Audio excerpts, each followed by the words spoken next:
What's up, minions and mortals? This is Fang VonWrathenstein from the most metal band on earth, the Lords of the Trident, and also the person who puts together the biggest and best arcade, pinball, and power metal festival in the United States, Mad with Power Fest, and you are listening to the Brutally Delicious Podcast.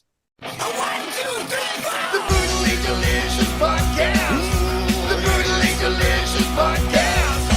The Brutally Delicious Podcast. The Brutally Delicious Podcast. Yeah, you've been on the show before, and I didn't put two and two together until I started doing some research. I went, oh, shit, he's been here. Yep. How are you, man? I'm doing well. How are you? I'm crazy busy, but, other than that, I imagine well. so. Yeah. Excellent. A lot goes into doing something like this, right?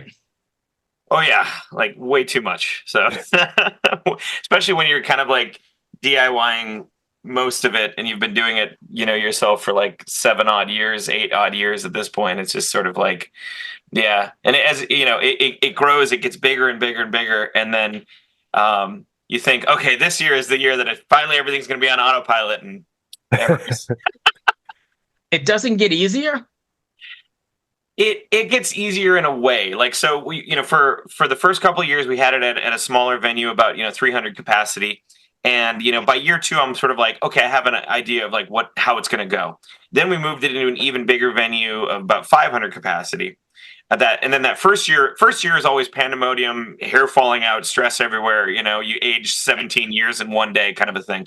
And then the next year you're like, okay, 7 arcade cabinets over here is the way to go. 5 over here is the way to go. And then you kind of get a layout of how it's going to go. And then last year was the same thing for us again, where it was like, okay, we moved from a 500 capacity venue to a 2,500 capacity venue. Right. And the biggest in town, essentially. And so then it was completely new all over again, because it's a new staff, it's a new, layout, it's new, there's more people, there's more things to worry about. And you run into new and different things, like, okay, well, now I have to think about backstage catering. Now I have to worry about all sorts of different, allergies, and making sure that everybody has their own dressing room, and, do the showers have towels? Like, I never thought I rejoice anytime that I'm playing a venue that has a shower. I'm like, yes, finally, oh my God.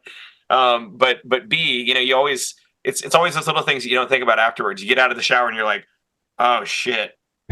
Oh God, what am I going to do? And then you take your, like, an old shirt and you're like, So, yeah. Hey, so Ty, this is my first time ever going to Mad with Power. So, like, I read a lot about, how the festival goes. And I guess I was curious, like, it sounds like it was done, like, tell me if I'm full of shit here, like almost as a reaction to some bigger festivals, specifically, like, what do you call it? The headliner fatigue. Yeah. So, how it all happened is earlier on in our career, 2013, 2014, 2015, we got a couple of the bigger, or maybe the biggest at the time, festivals in the U.S.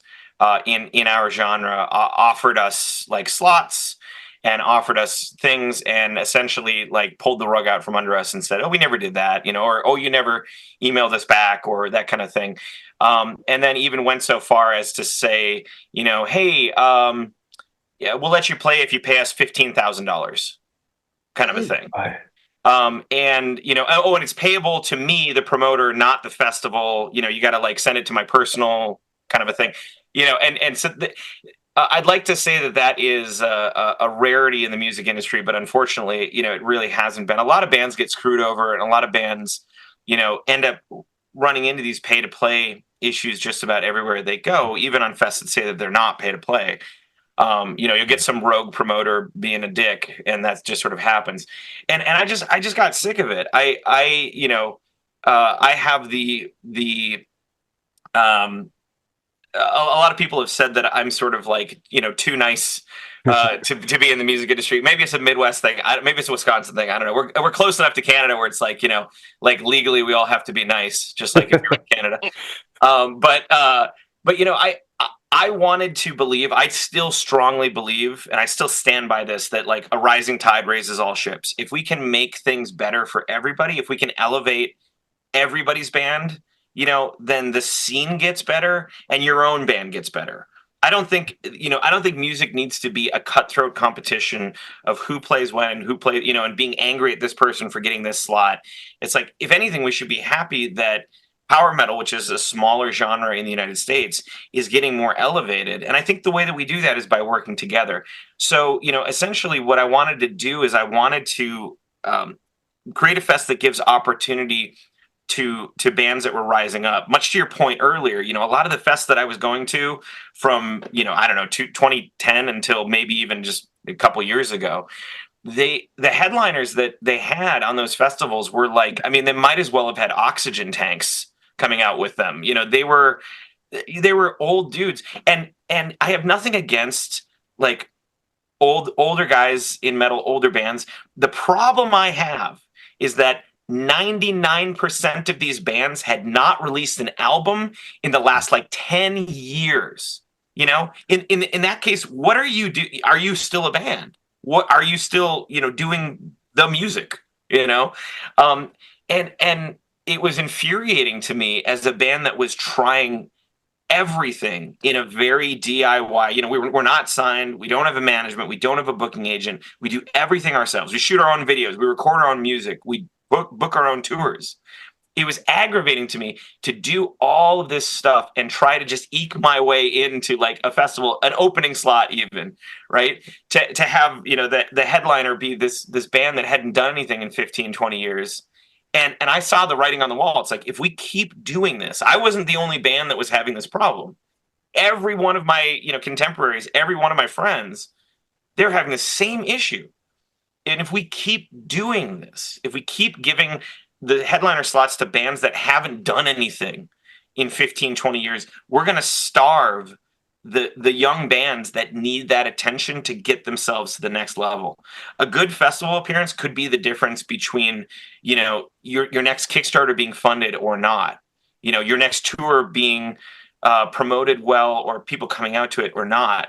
It can really hinge on one or two performances here and there. And I think not allowing younger bands or even like mid-range bands, to have those slots is really doing them a disservice, and is really doing the scene a disservice.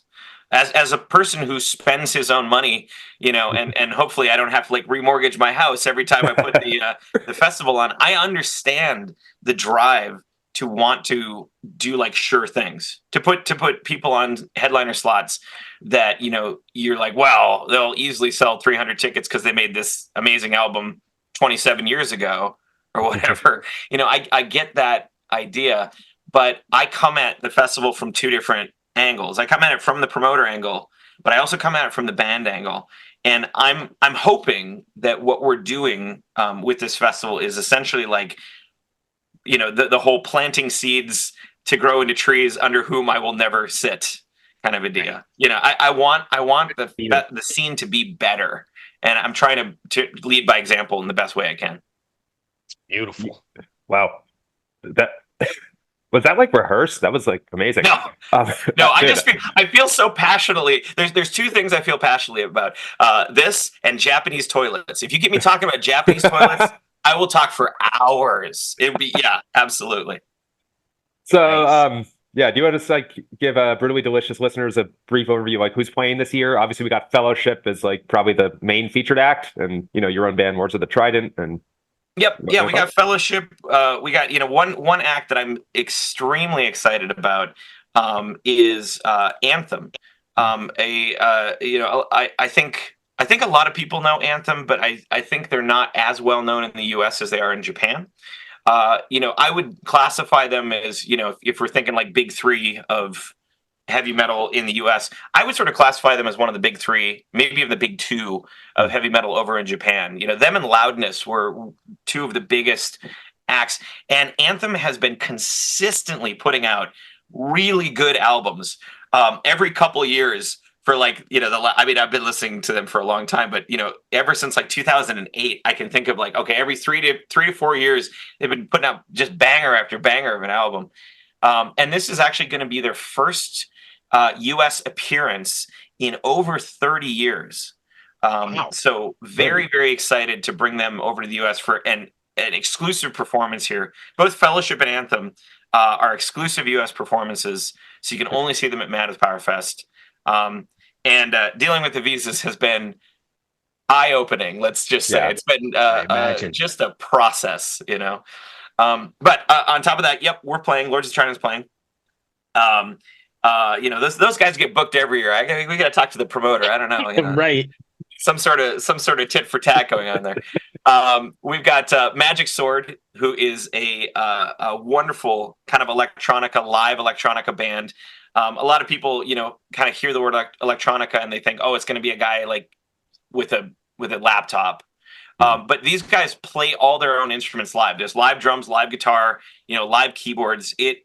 I saw them before they blew up. I saw the words Magic Sword on a poster in Madison, and I'm like, this is relevant to my interests, And I went to see them. This is way before they had any sort of success. So I went to see them, and I was like one of maybe 25 people in a venue on like a Thursday night, and I just was blown away. They were so good live. They were so amazing, and I've seen them 4 or 5 times since then. And I'm super excited to have them back. They're incredible live, so that's great.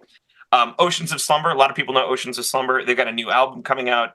They dropped a single from it.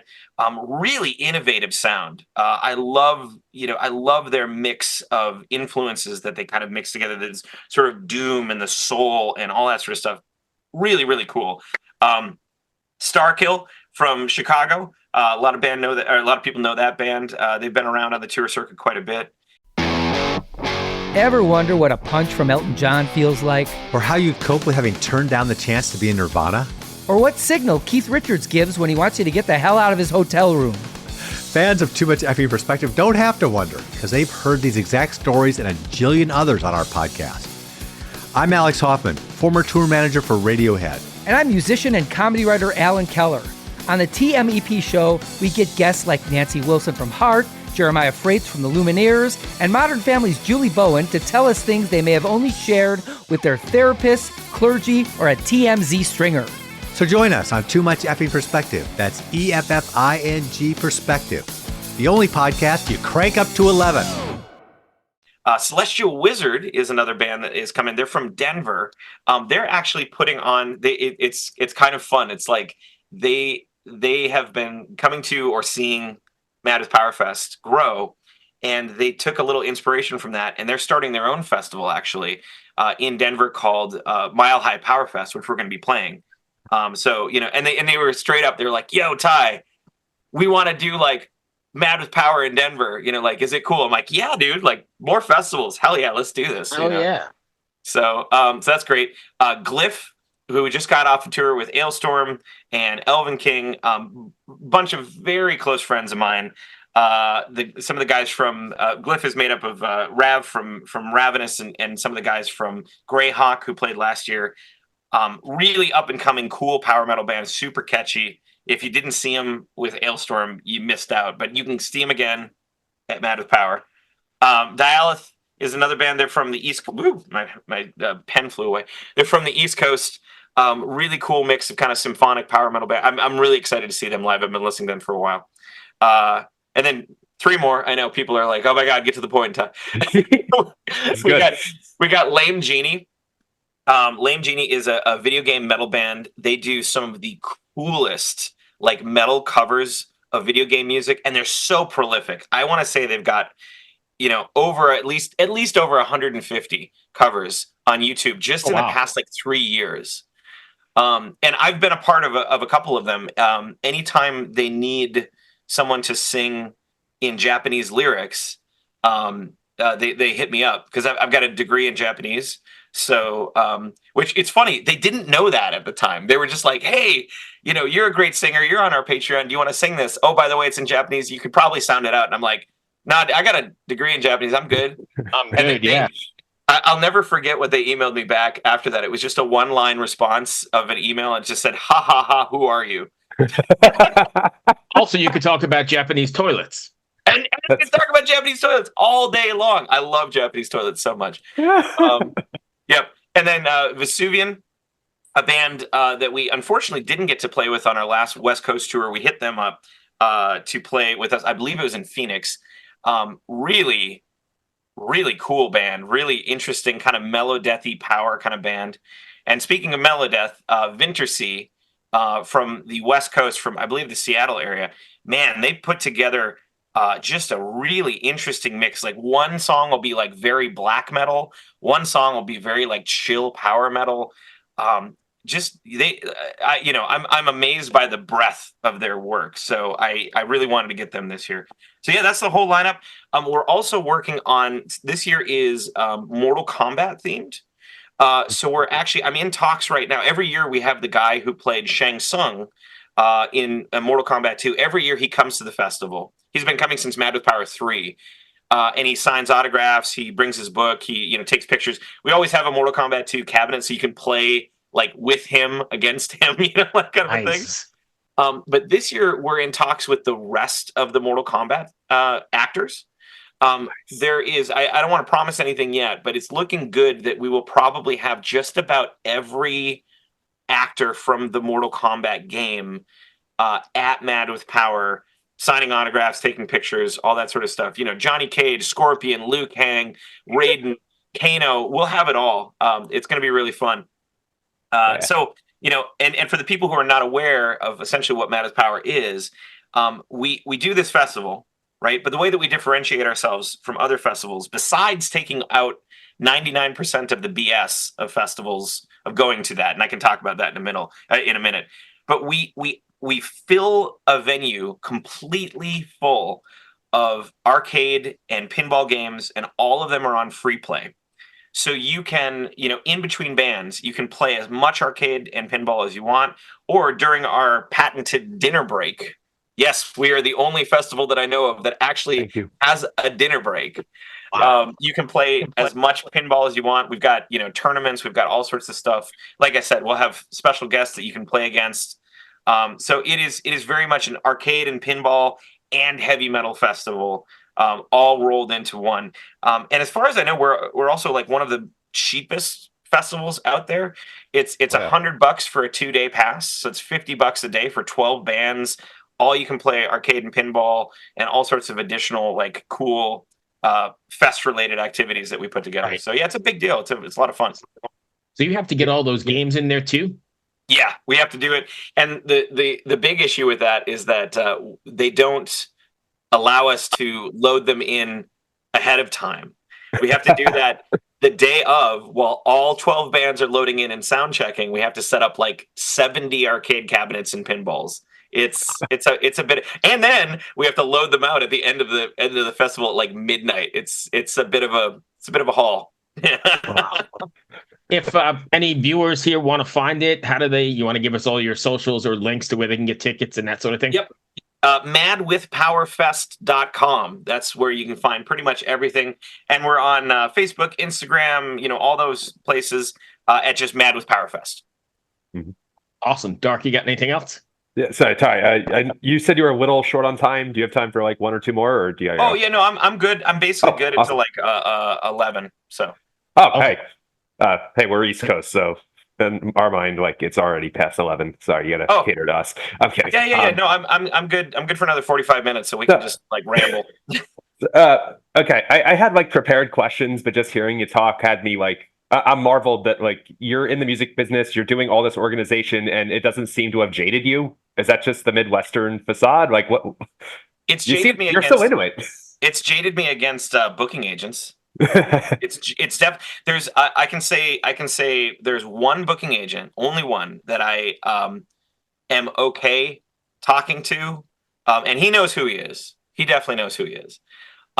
Every other booking agent, this is for the people who are not who've never done this before. This is how the conversation goes. I send an email saying, hey, we want so-and-so. Let's just throw out a name. We want Fellowship, right? To play our festival.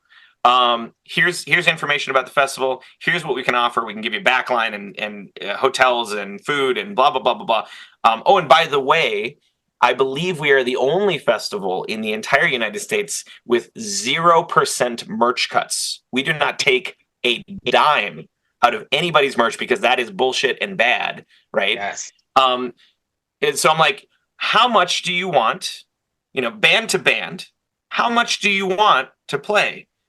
And I'll be frank. Whenever I'm talking directly to a band, if I'm talking band to band, and they say, "Oh, we need this much," I'm like, "Cool. Here's $500 on top."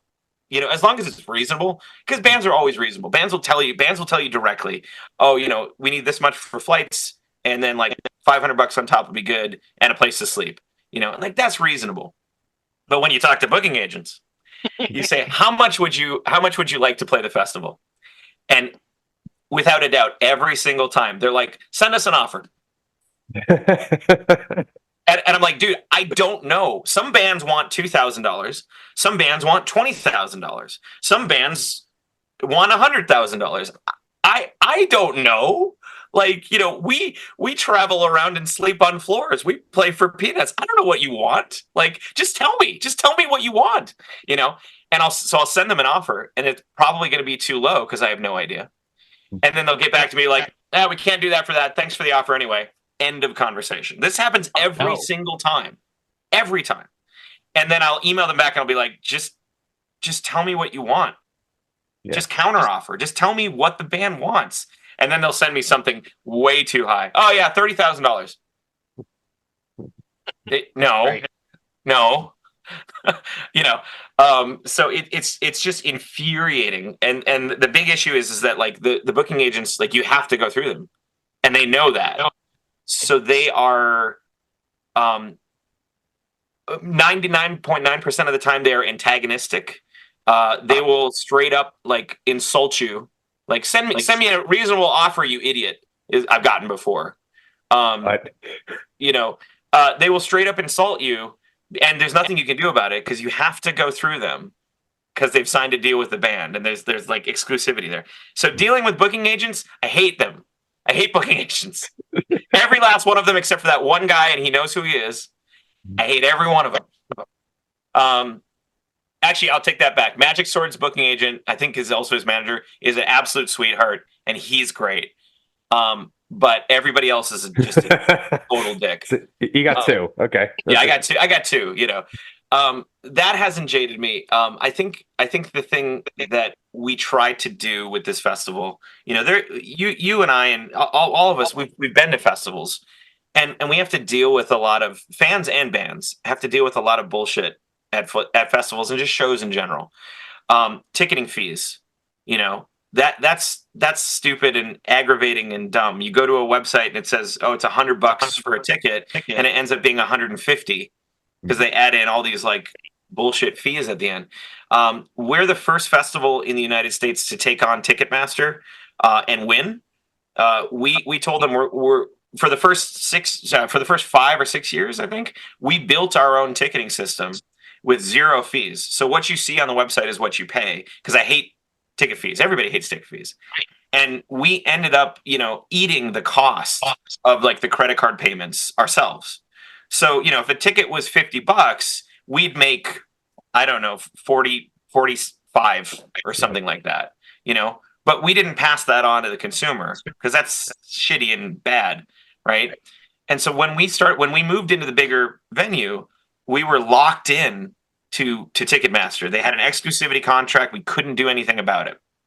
So we said, okay, we will do this if the final price that people see at checkout is the price that is listed on the website. Right. And this is before, by the way, Congress put that bill in. This is like 6 months before Congress put that transparency in billing, thing through Congress. So I like to think Joe Biden's a Lords of the Trident fan. I think he's watched it out. Nice. But we have our tickets listed on the website at $100, and when you get to checkout, it's $100, like give or take a couple cents because of taxes, and they differ state to state, right? Right. But we lose 25% of every ticket sale in terms of money coming into the festival by doing that. So we try to break even every single year. And we've broken even. We've made a little money some years. That goes into a bank account. So if some years we don't break even, then we can pay it off. But for me, I don't do this festival to make money. I don't do this festival for any sort of monetary gain or anything. The festival for me is based off of the idea of right now there's a small amount of power metal bands in the United States, and we basically all know each other. But a lot of us only know each other kind of online. And there's a different vibe when you get people in a room together, talking, sharing a pizza, having a beer, right? You get a better idea of sussing out what a person's all about. And if you connect with them, if you gel with them personality-wise, right? And I'm thinking, okay, long-term thinking, right? One of these 30, 40 bands that I book over the last, I don't know, 6-7 years, one of them is going to eventually blow up and be the next Blind Guardian or the next whatever, Right. And as they're coming up, when it comes time to tour, who are they going to ask? They're going to ask people that they know that they connect with, right? Yeah. So my idea is get everybody in a room and be like, now kiss, now I want to get everybody in a room together so that they have an opportunity to meet each other, so that they have a mental Rolodex of these bands, of these mid-tier bands, so that when say Seven Kingdoms, this is a real life example, right? When Seven Kingdoms goes on tour, who are they going to ask? They're going to ask people that they really like and gel with and can spend 2-3 weeks on the road together. So they asked us. We're like band BFFs. We're band best friends, like BBFF. And and we couldn't do it at the time because we'd just come off of Maddest Power and we were doing another tour. But the idea is there. If all of the bands know each other, if all the bands get together in the room, they'll have this mental Rolodex of, I could ask this band, I could ask this band, I could ask this band, I could ask this band. And then you don't have to rely on pay to play. You don't have to rely on, asking a record label who they want to throw at you. It's really about garnering that friendship and bringing everybody up together, right? Because bands going on tour together, it helps everybody. Yeah. So the more people that I get together in a room, the more friendships that I create, via this fest and via all of the stuff around this fest, the better the scene, the better everybody comes away happy and being friends. And the same thing with the fan experience. We remove, like I said, we remove ticket fees. We added in stuff to do between bands while you're waiting. We keep the tickets absurdly low. We strive to break even and not make any money. We want all the bands to leave with as much money as humanly possible. So we give all the money to the bands and we don't do any merch cuts, so that they can leave going holy shit, Maddest Power was so much fun and we made all this money and blah, blah, blah, right. blah, blah. So we do all that for the bands, but we think about the fans too. We fast track the entry experience. We have different VIP levels so that people can support in different ways, but we keep the fest overly, affordable as much as possible. And we do dinner breaks. We have other sponsored activities outside. So we've got a pre-party that's free. In between the 2 days of the fest, we do a heavy metal cheese curd flash mob at a farmer's market. So this is really fun. I gotta do a side note on this one.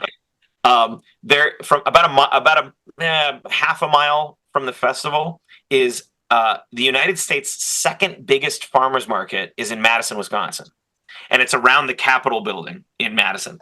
So what we do is we're like, okay, everybody, grab your metal vests, get your most metal T-shirt, get your boombox blasting Blind Guardian, meet us at the top of State Street, right where this farmers market begins at 11:30 a.m.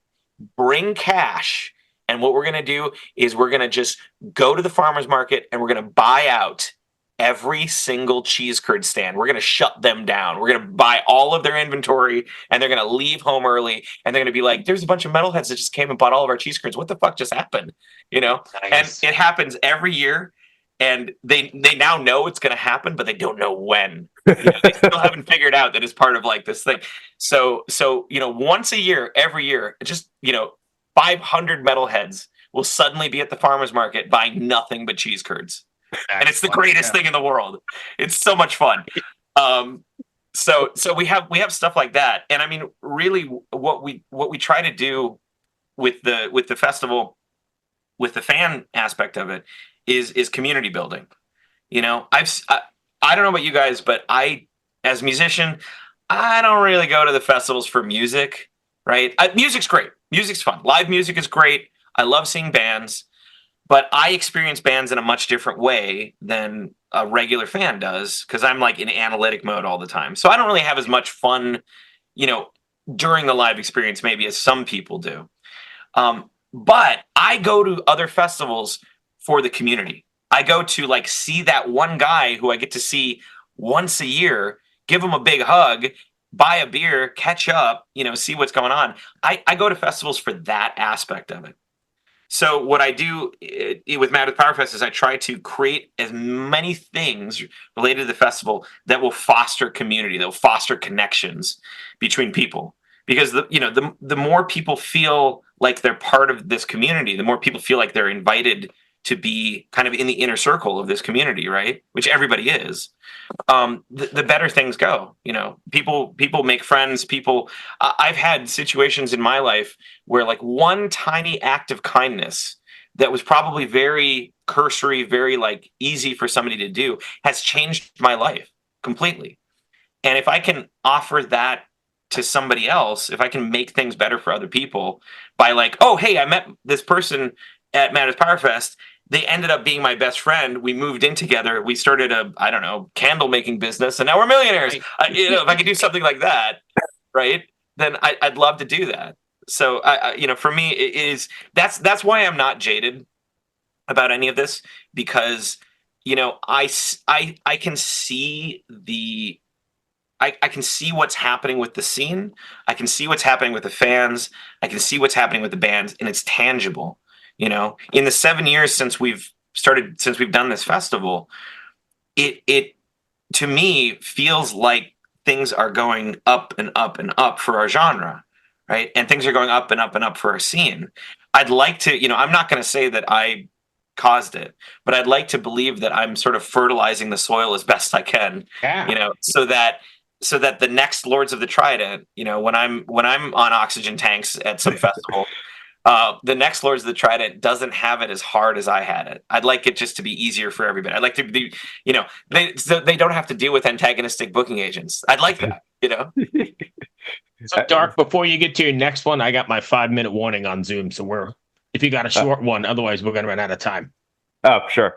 We can, and I can reconnect if you guys want. It's fine too, I guess, okay, if we want like a quick one before we head out of here. All right, so I'm a schmuck. I live in New York. I got to ask, what made you decide Madison? Like, Fellowship's coming to the U.S. for the first time, and if you'd ask them, that's it.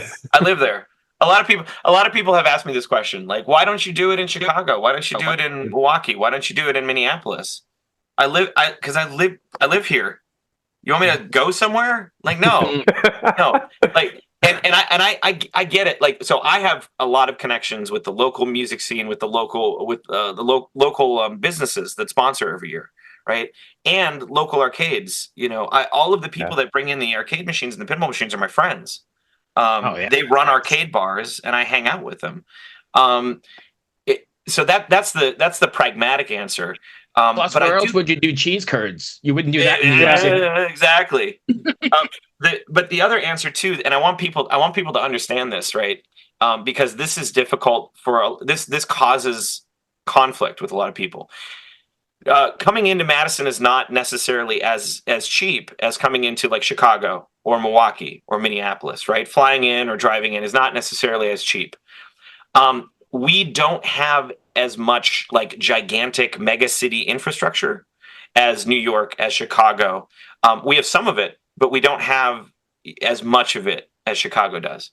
However, we also don't have those cities' prices.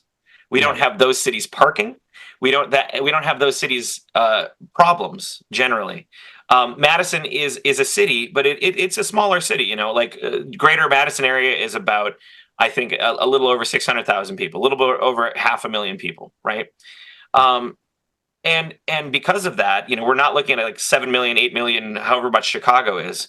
So here's a shocker for everybody. you can find parking at Mad with Power Fest, and it's not $75 to park for 2 days. It's like 12.